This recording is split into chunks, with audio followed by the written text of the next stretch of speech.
we go. I am now recording, I believe. Okay, yes, we're recording now.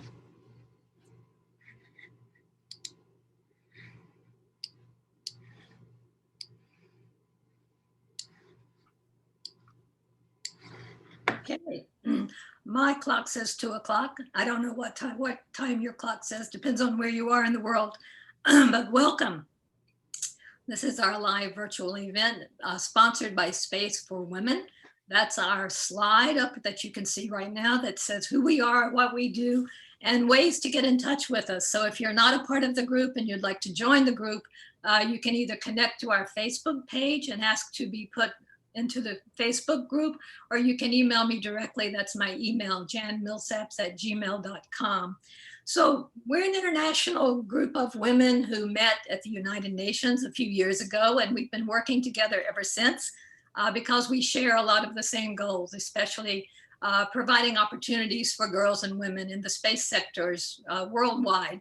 So you're going to hear from 4 different women in addition to me. I'm going to do a brief introduction, and each has a fairly distinct relationship with satellites. So I'm really thrilled by everybody that agreed to be here. And also just the variety of people we have in terms of how they connect with satellites, what they do with satellites, where they live, a lot of different ideas and everything reflected in this meeting. Let me tell you a little bit how it's going to work. Each of our presenters will make a very brief presentation, and at that we will have all the mics muted during that time. During that time, you can use the chat feature if you would like to ask a question or comment on anything. And at the end of the presentations, we'll have some time left. And Jen Breslin is going to jump in at that point and guide us through some of the questions. She's going to kind of pay attention to who's asking what all during the presentations. And we'll bring a few questions to the front and we'll answer the questions, and that will be our hour. So this is also live streaming on Facebook, and we're also recording it for future access. So we will be, if you miss any of it or if you want to share it with friends, there will be ways to do that. I am taking the opportunity, and I don't know if I'm the oldest person here or not. I hope I'm not, but because I do remember the first satellites, and so I want to provide a little bit of a historical context and talk about how far we've come since the first satellites launched. And as most of you know, yesterday was the anniversary of the first satellite launch, Sputnik, October 4, 1957 from Russia.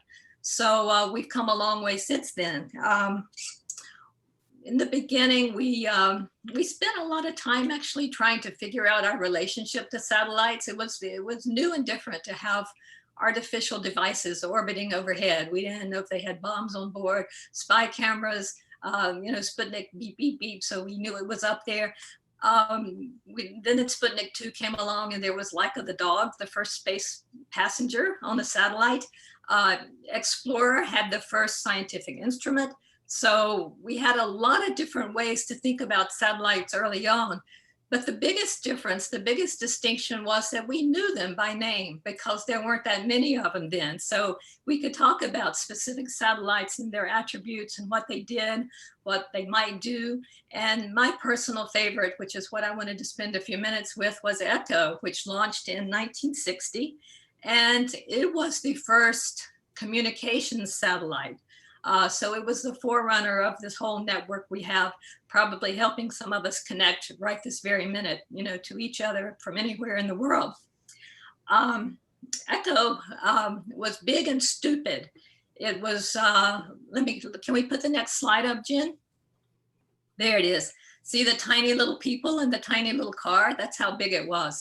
It didn't go up into space that big. It was deflated, it launched, and then it inflated once it got up in orbit. It was 100 feet in diameter, and it was stupid because it didn't have any instrumentation on board.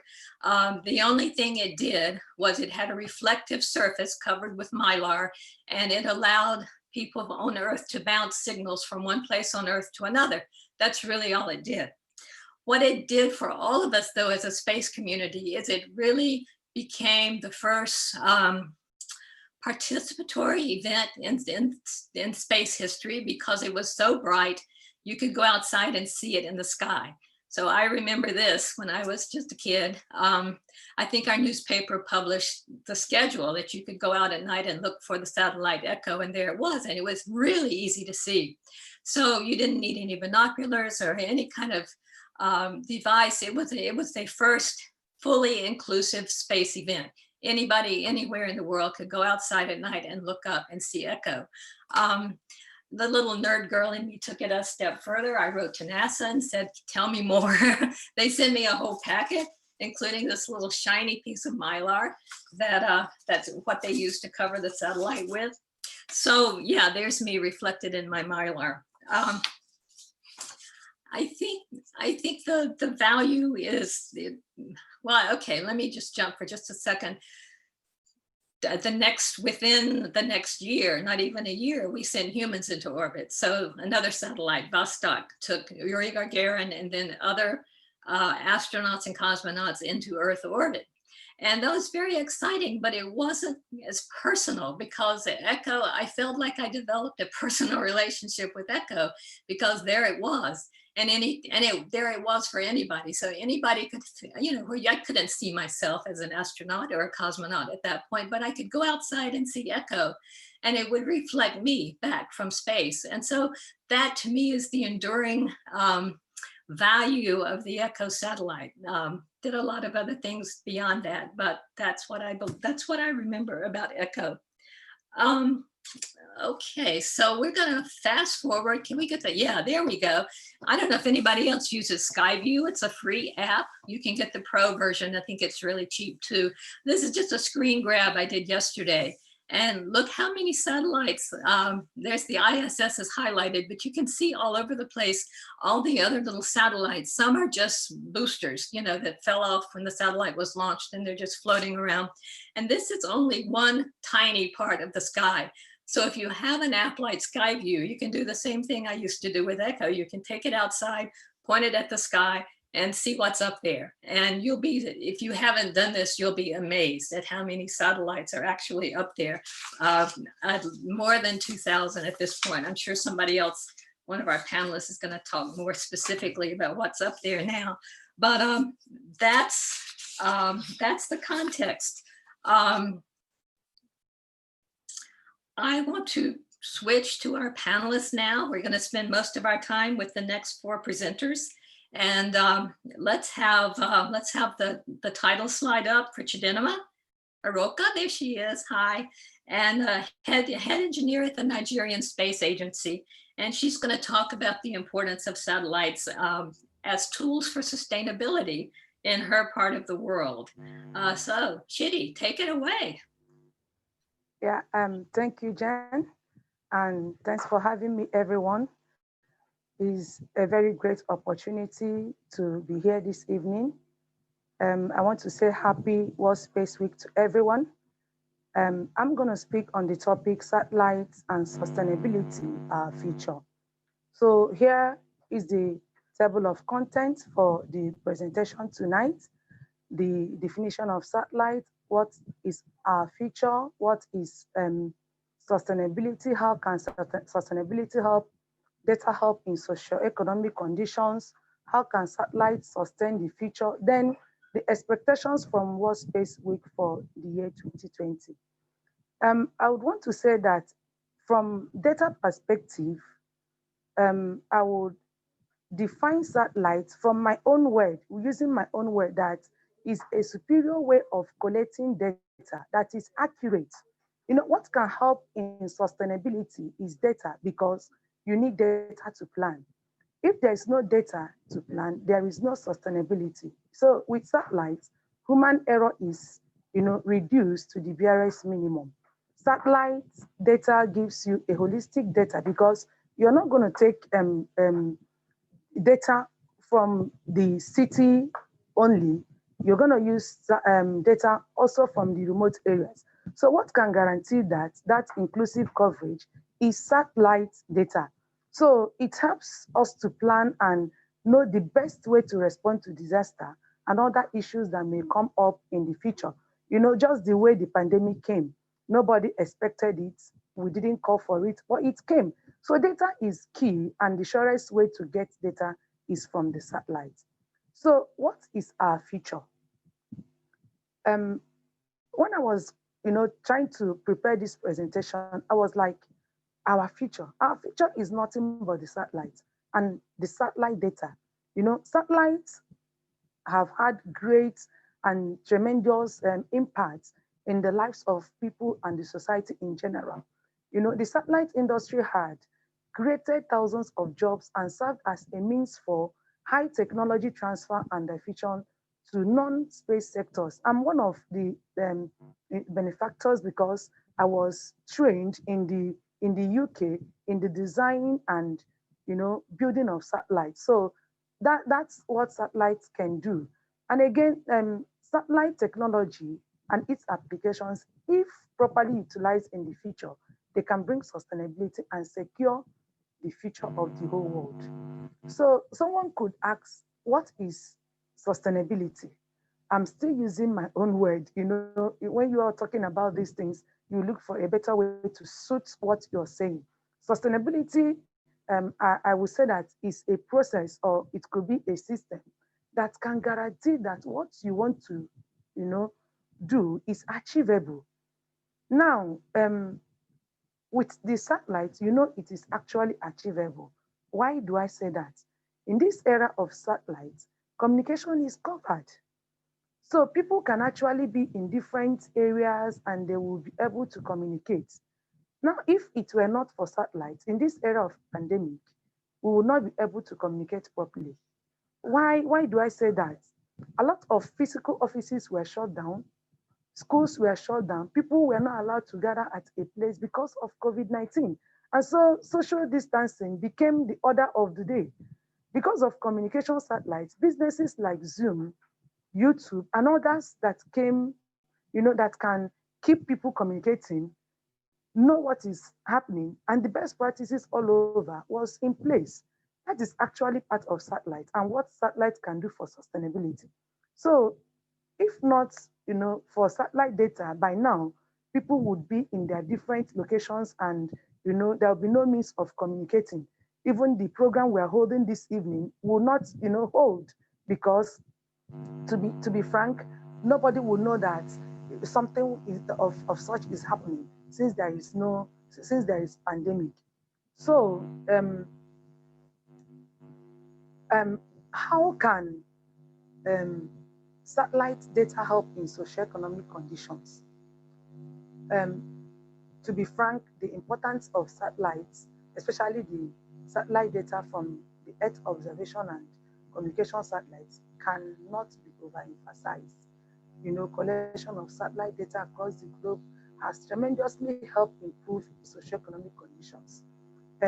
GIS, the Geographic Information System, continues to end urban planning and rural electrification projects, across emerging economies, just like the developing countries. Nigeria is part of it.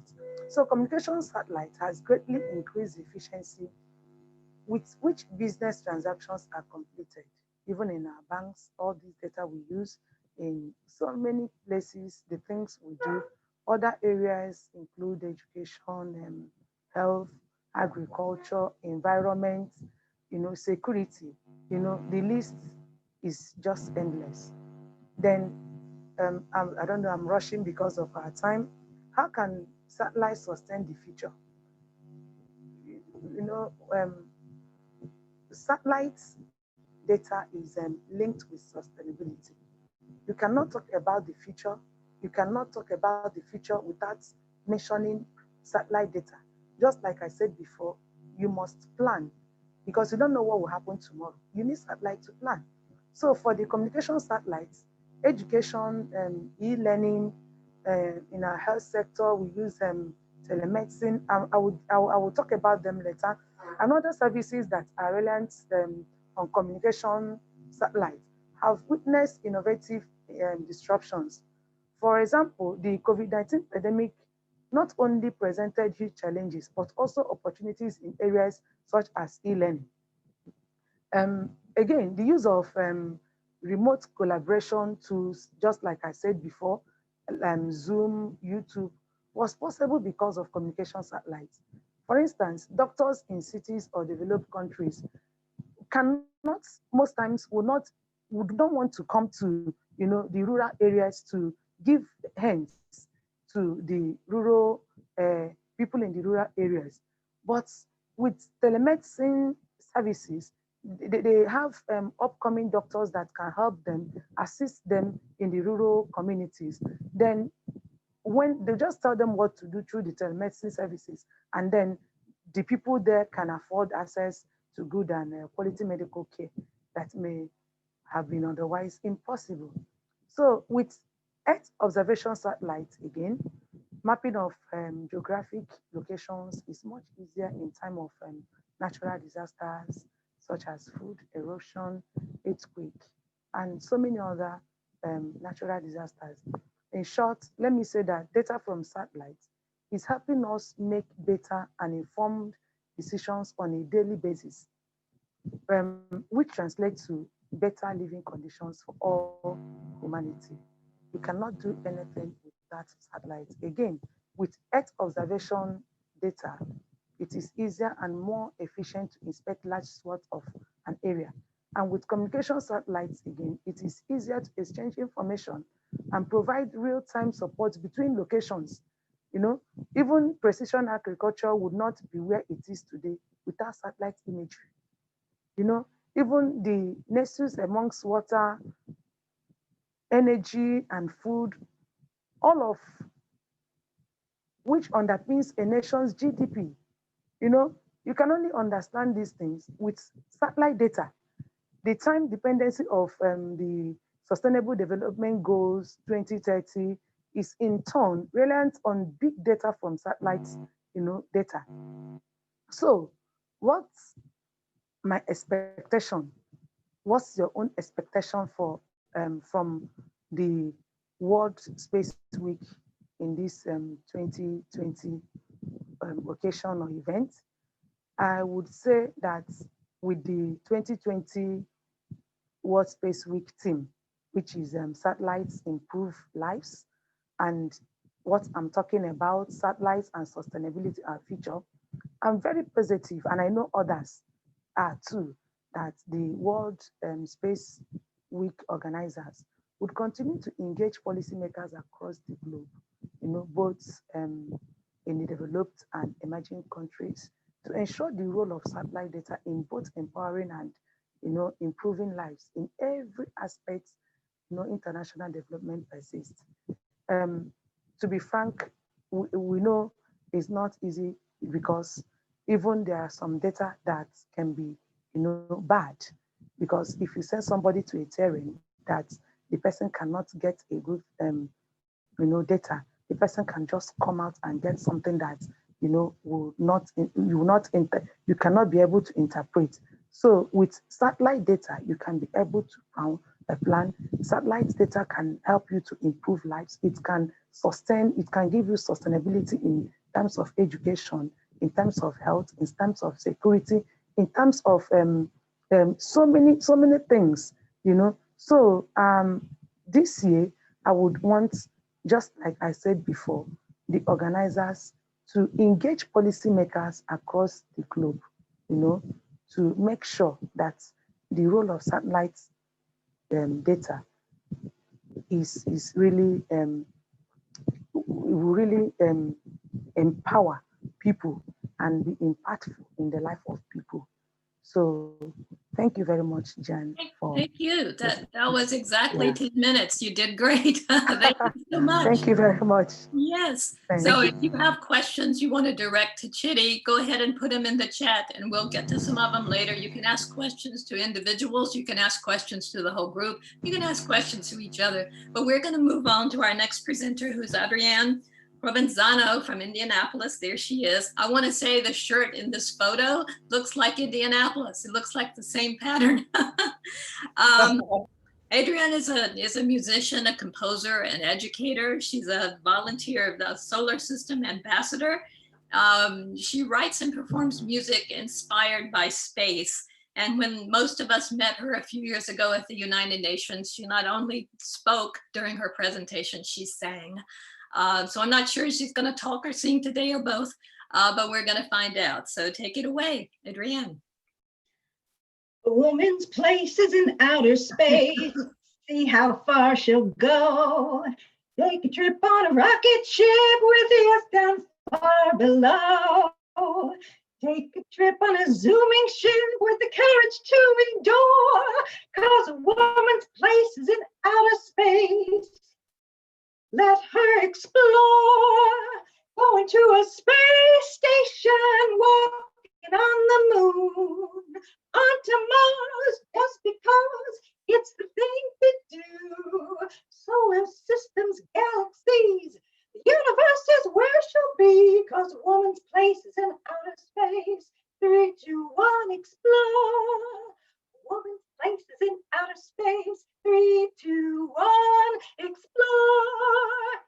All right, so I did decide to sing, and yes, I had the opportunity to meet many of these wonderful ladies a few years ago at the UNUSA Space4Women event, and had a chance to share that song about a woman's place is in outer space. And indeed, I will be reflecting on that in this presentation. And as Jan mentioned, I do informal education outreach with 2 different organizations, but they're both connected with NASA's satellites, among other NASA missions. So one is the Solar System Ambassadors, which is based out of NASA's Jet Propulsion site and Caltech.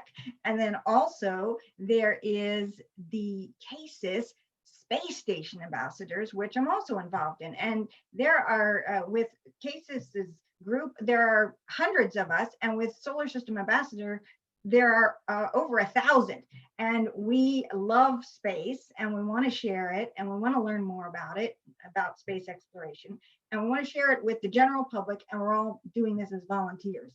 We may work in the space industry in one way or another, or we may do other things.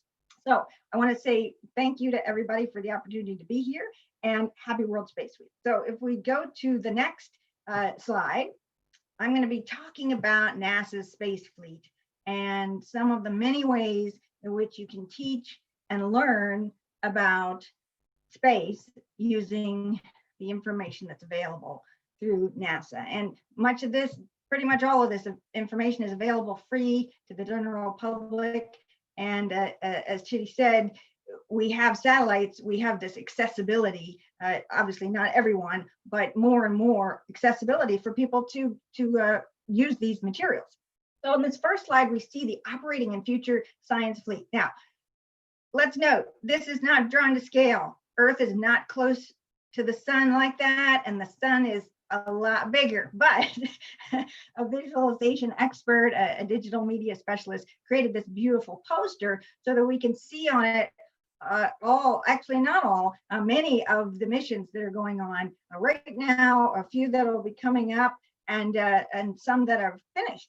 But these are missions that are taking place, and the NASA Science Mission explains that there's Earth science going on, there's planetary science, there's heliophysics, and that's the study of the sun. There's also astrophysics and astrobiology. So all of these different areas are being used by NASA's satellite fleet to study, to use the scientific method, to ask questions, to gather data, to make conclusions, to test theories, and to come up with even more questions. And in fact, scientists love to find out things that make them ask even more questions.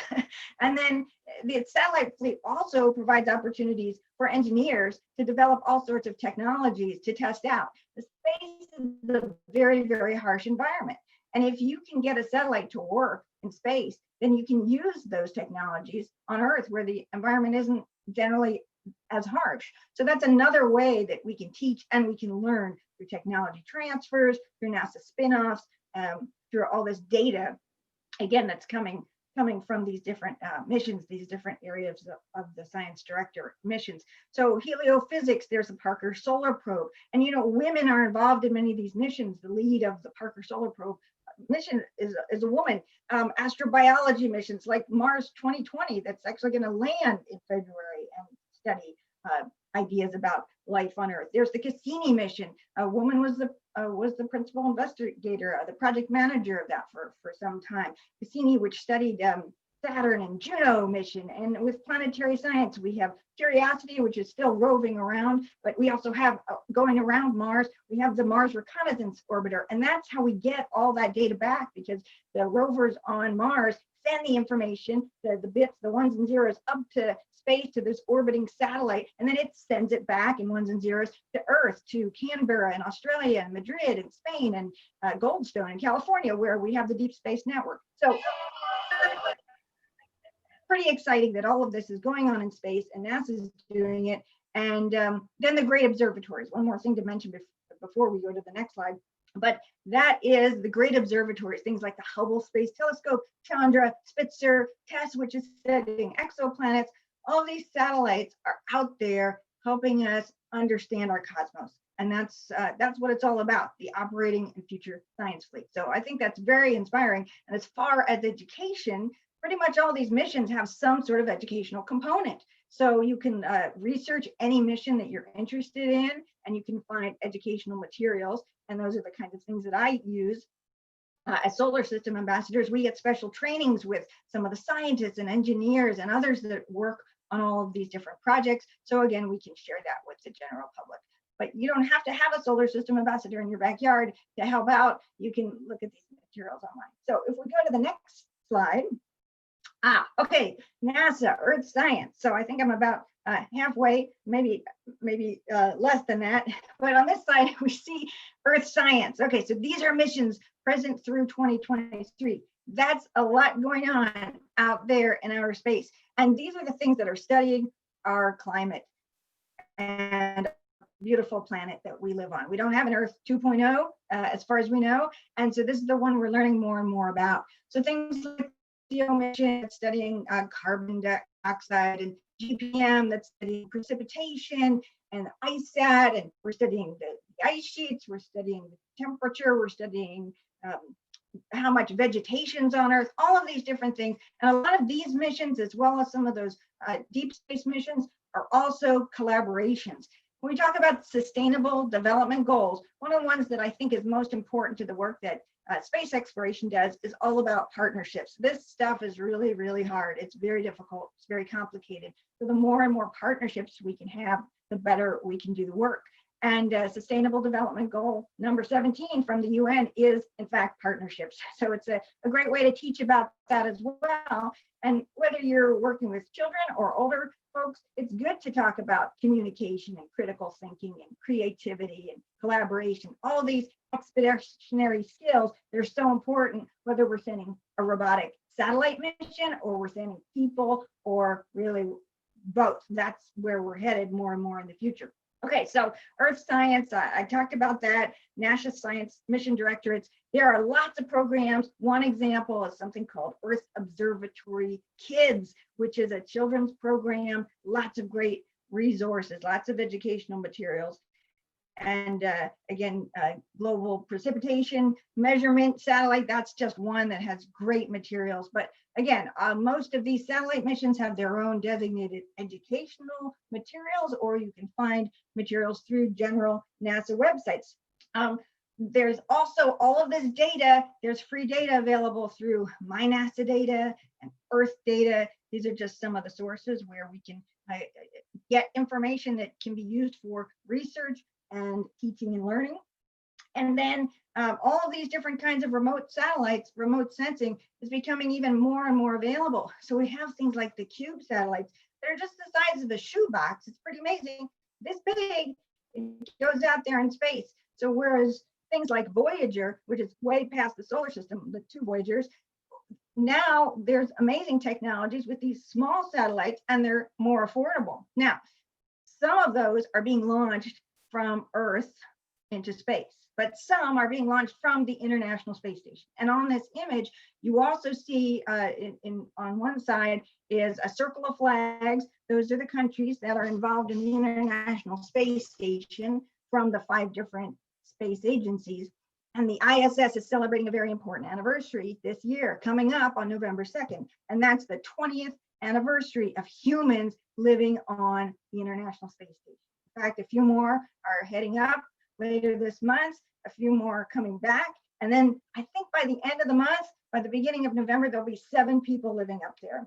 And 3,600 researchers have been involved in investigations using the space station platform, more than 100 countries involved with research, over 2,000 science experiments. That's amazing in the harshness of space, going from nothing to 2 different entities, 2 different components, and then this giant thing the size of a football field or a football pitch. That's amazing to me. Now you can see it. I'm just going to wrap up here. Yeah.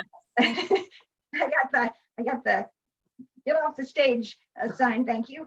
So I'll just wrap up with a couple things you can check out if you want to learn more about the space station or just any of these missions generally. NASA.gov, that's your basic go-to for NASA information.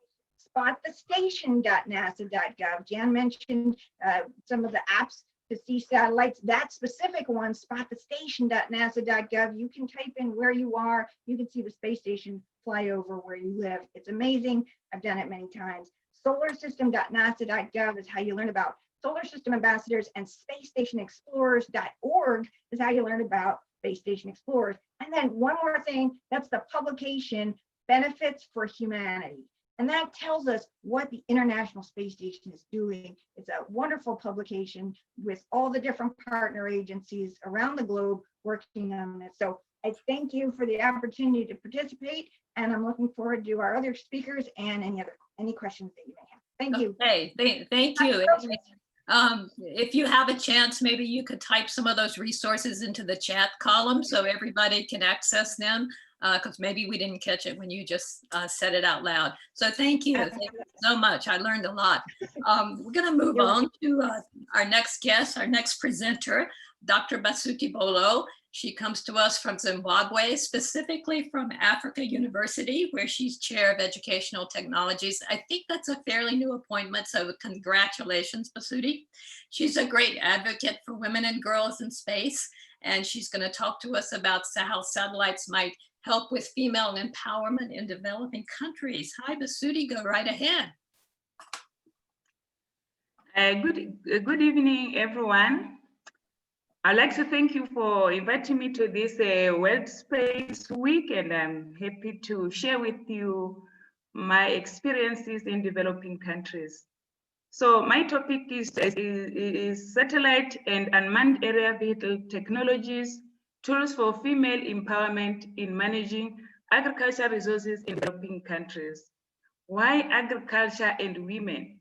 We see in many developing countries, women are the ones who are doing much on agriculture and are the ones who are putting food on the table. So satellite technology, technologies and unmanned vehicle technologies are the ones that can be used or are used in other countries, in other developing countries, to empower women to produce or to make their jobs very easily.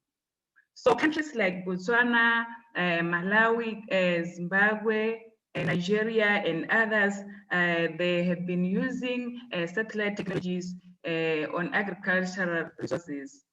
The type of satellite technologies that were being used are the Earth observation technologies and the global navigation satellite systems. The Earth observation technology were used to provide the real-time satellite data to monitor the farms at a global or at a larger scale. And also the global navigation satellite system were used to navigate to the areas of interest of agriculture, like to map crop pest diseases. Like example, in Botswana, it was used to map the quelea bears that the pest for the cereal crops, sorghum and millet, and also to map the foot and mouth diseases areas in the country. This is one of example. That's where global navigation satellite system was used in Botswana. And also satellite images data were used to map fields and also to map potential areas of fertile soils using the soil moisture data and the rainfall data. So also the data sets were used to focus rainfall and to focus soil moisture per area. And also why satellite images were used is that satellite images, they were used because you can monitor a larger area than maybe if you are focusing on a small area. In case somebody was to map the whole country, imagine a woman is mapping the whole country, how many years or how many months will will she take to cover the whole entire area? So satellite images were very important in mapping and monitoring agricultural resources.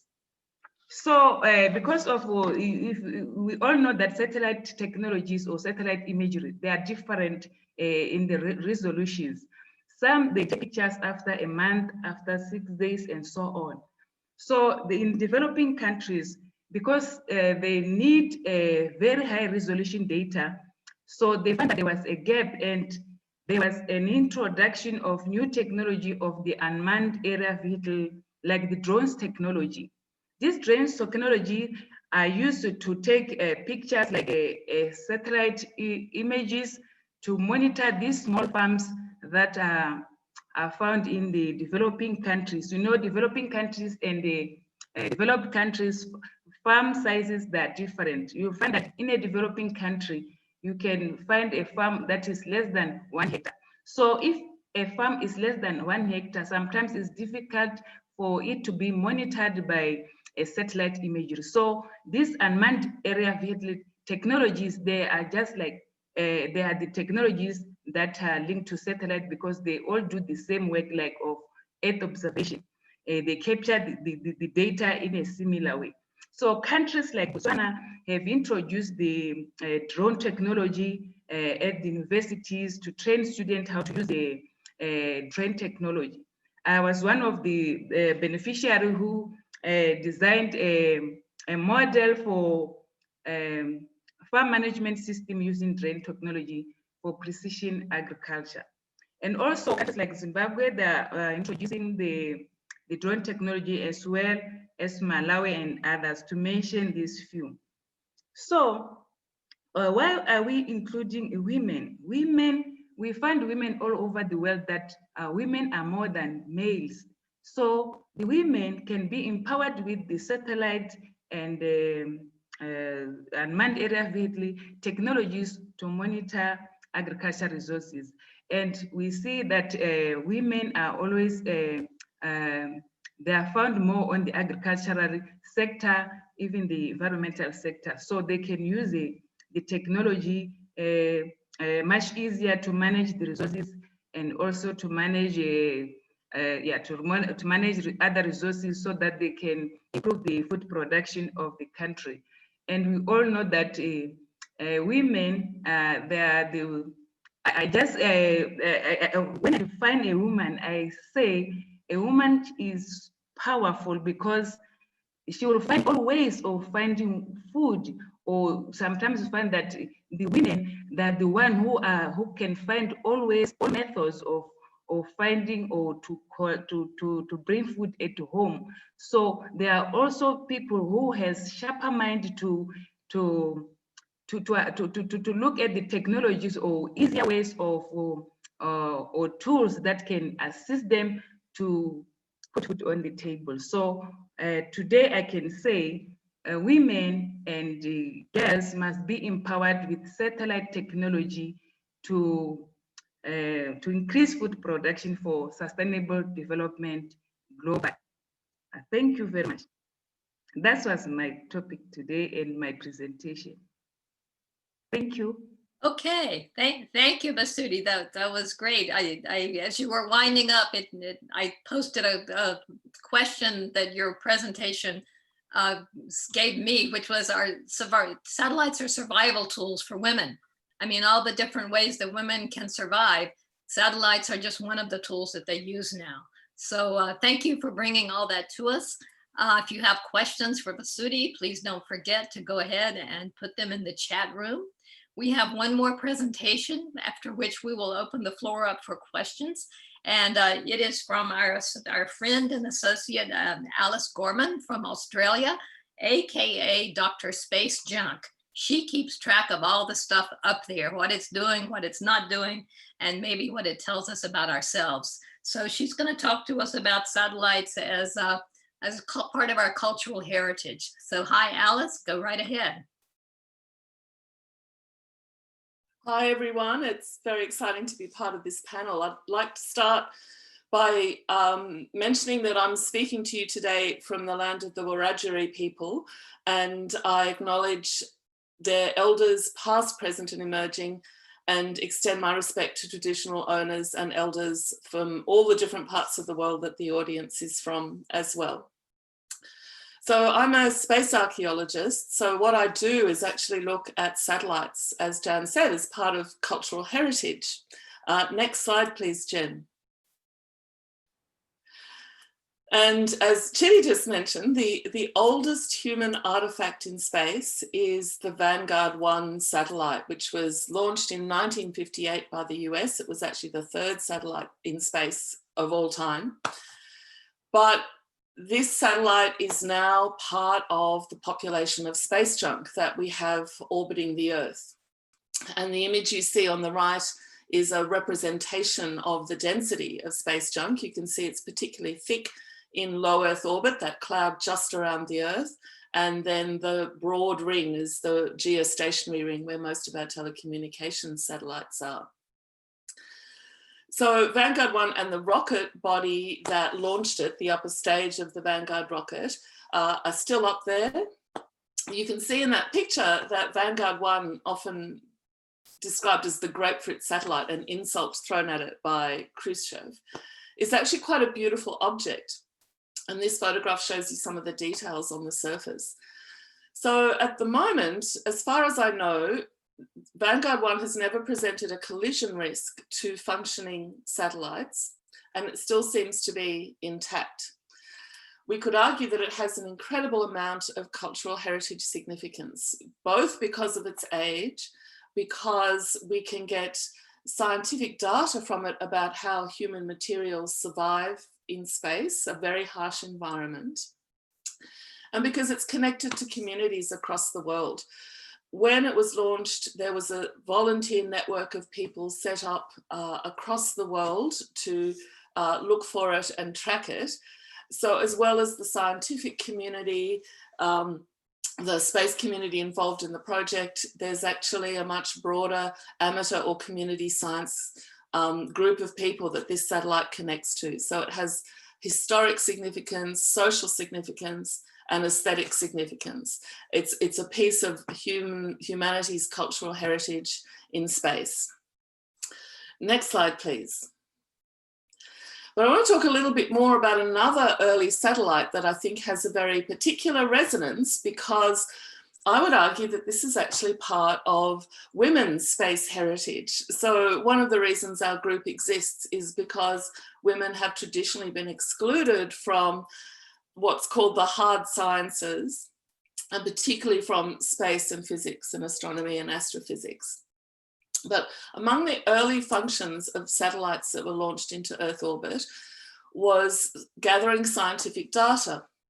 And there's a series of early satellites launched through the 1960s, which were aimed at gathering the kind of information you can't get from Earth because our atmosphere blocks out so many parts of the spectrum. And these were known as the orbiting astronomical observatories. There are currently 3 of these still in orbit, one re-entered only recently. But the reason I call them part of women's space heritage is because the person who was in charge of overseeing these projects, she was the first executive officer who was a woman appointed at NASA, was Nancy Grace Roman. So she was the project manager for these orbiting astronomies, and she actually had to give up her own research in order to take on this job. And there was a bit of skepticism at the time. She had to fight hard to get these into orbit. but she did that successfully.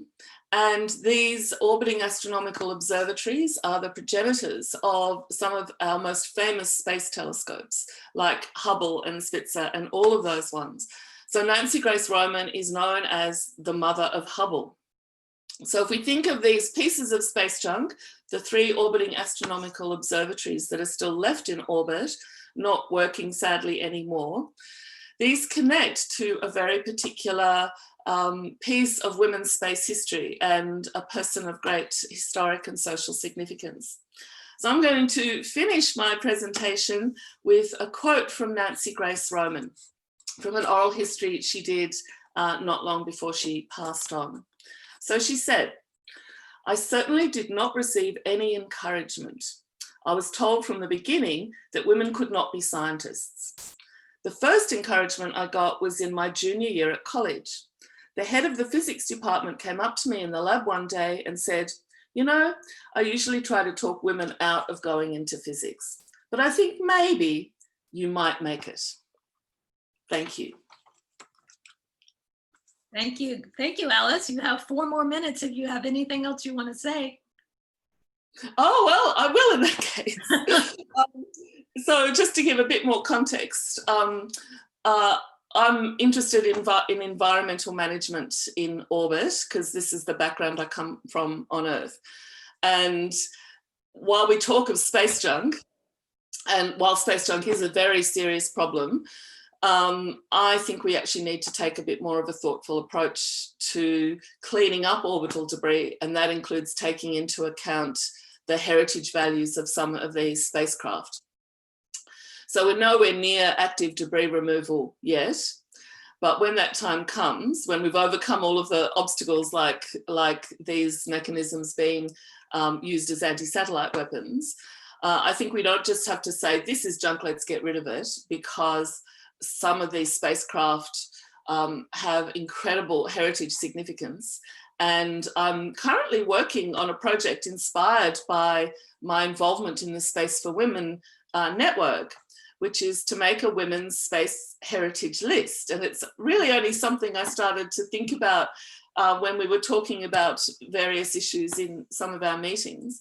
And the idea is, you know, there's some of these objects we know a lot about their history, but if I change the angle, if I look at them in terms of who are the women involved, what were they working on, what does it mean for them, you actually get quite a different picture of what was going on in space.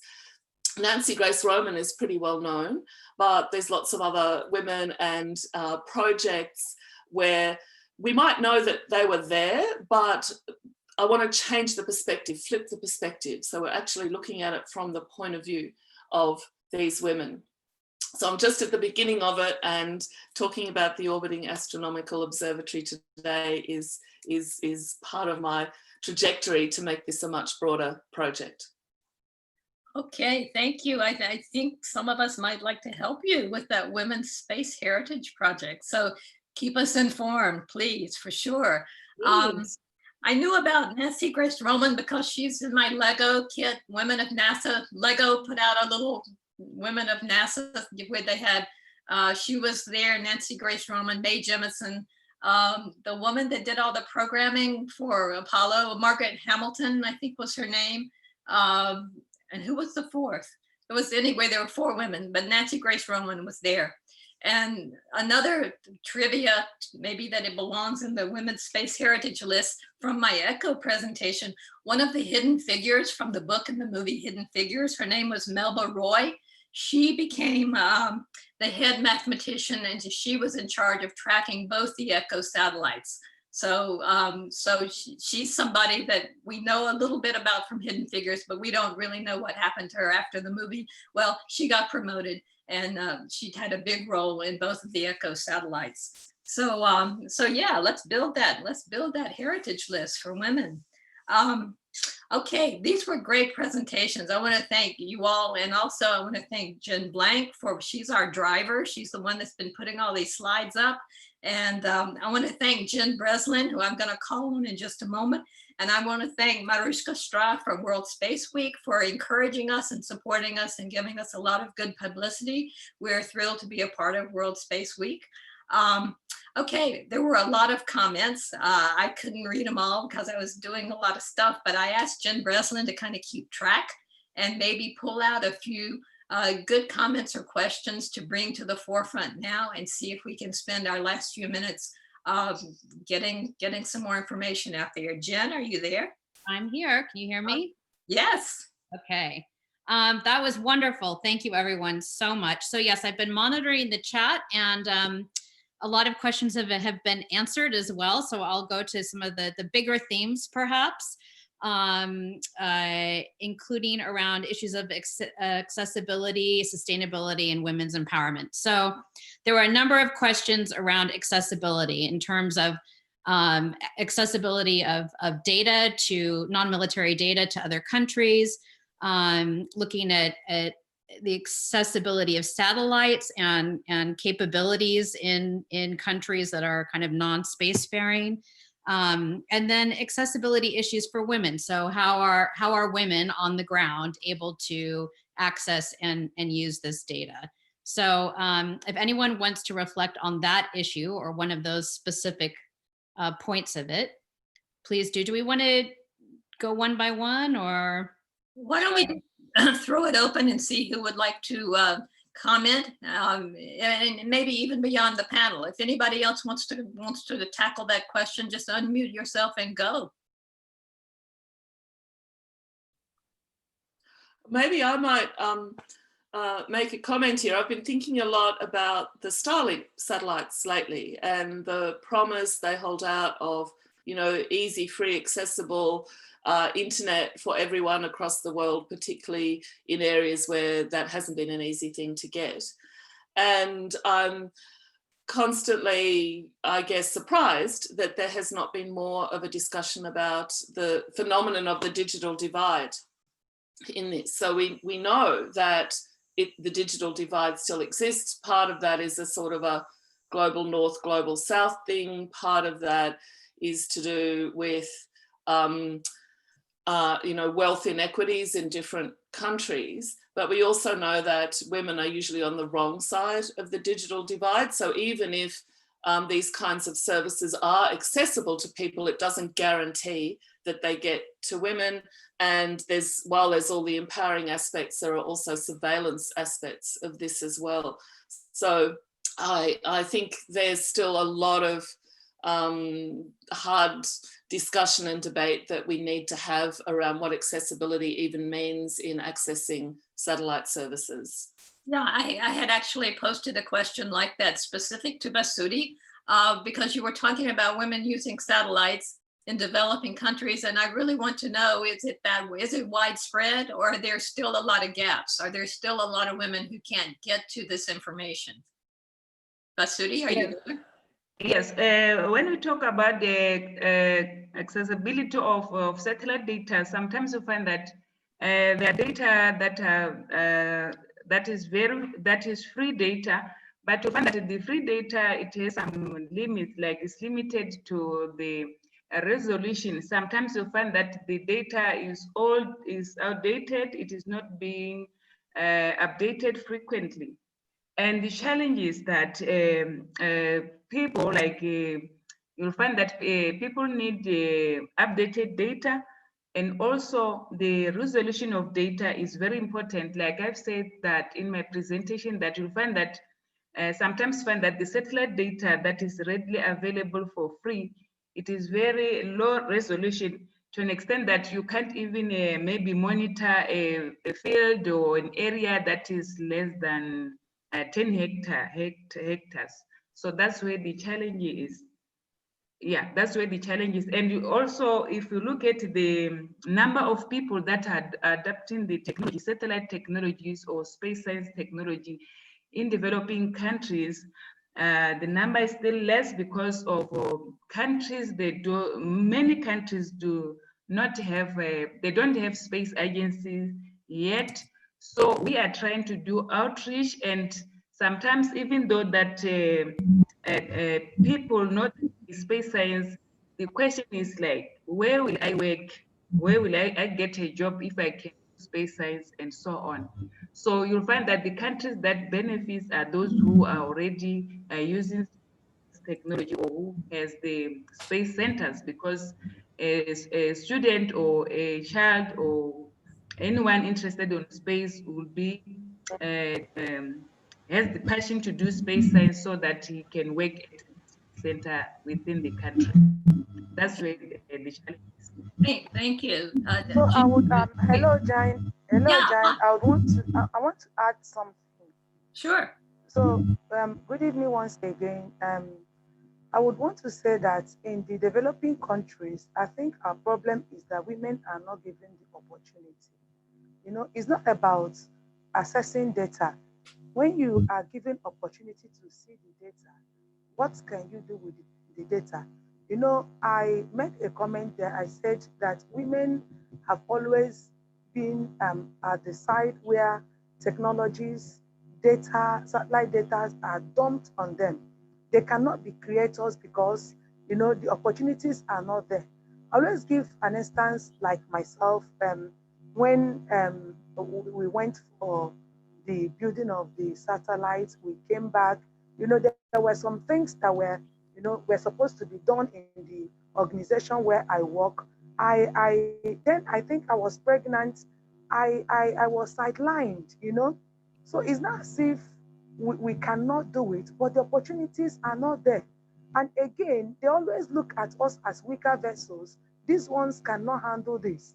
But have you given this person an opportunity? The answer is no. So I think as I said earlier, the policymakers should give them, should create a kind of opportunity for women.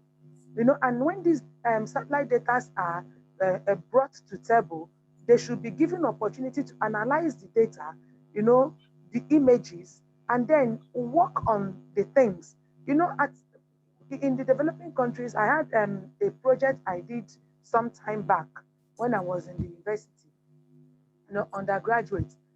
We were able to create, we were able to make a device for a deaf and dumb mother. You know, what that device does is that it has a sensor that when the child of that deaf and dumb mother is crying, the cry of the baby will just make will touch the mother, you know, will vibrate, and the mother will know that something, the attention is needed. You understand? So I and another lady, we did a project like that, and nobody allowed us to showcase it. So we have so many ideas as women. We have so many things we can bring to table, but the opportunity is not there. So Right. that's my own submission. Thank you very much. No, that is a really important point, that we really have to work on the rights for women before we can work on access to technology. So they have to go together. We may have time for another question. Jen, do you have something? Well, I was just going to have people reflect on this as satellites as a survival or empowerment tool for women, and Chidi just touched on that. There was a request for a specific case study around this. So if anyone wants to speak to kind of impact on women's lives from satellite technology, and perhaps also bringing in another question, which is, where is the balance between sort of benefits from Earth observation versus communication satellite technology and the benefits that they bring? That still is a lot in 2 minutes. So please, can you repeat the question, please? Yes, do you have a case study of how women have used satellite technology, either communications or Earth observation, as a tool of empowerment? Yeah, I wrote a comment. I said in technology know-how transfer, you know, all these things, you know, call for empowerment, because it's not as if they have not, like now in the developing countries, we are still in the awareness campaign level. You know, some people have not even heard of space technology or satellite technology, let alone using the technologies. But they use the spinner, satellite spinner for in a day-to-day life living. But the truth is that they don't know how to assess it or to work on the technology. So that has been a problem for us.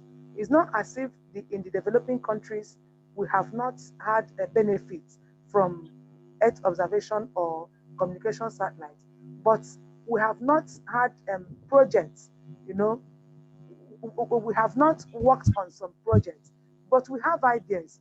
We have done it privately, but we have not done it on the state level or federal level, you know, and that's my answer. Okay, because we're going to have to wrap this up, but let me remind us all, if you're connected to Space4Women, you have access to the Slack channel for further discussion. We have a database of documents on our Google Drive. And if you're not connected to Space4Women, get in touch with us and become a part of Space4Women, because I think a lot of these ideas, we really want to keep talking about them because we've just really started. And I just want to thank everybody for participating. I really appreciate this. I've done it with laryngitis, as you can tell, but I enjoyed it anyway. Please enjoy the rest of World Space Week. There are a lot more activities going on, and keep looking up.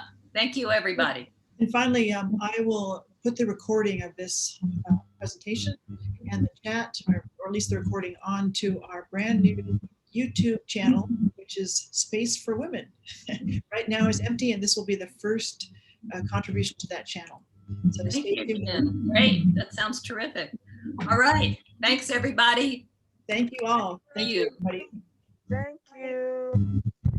Thank you. Bye. Thank you.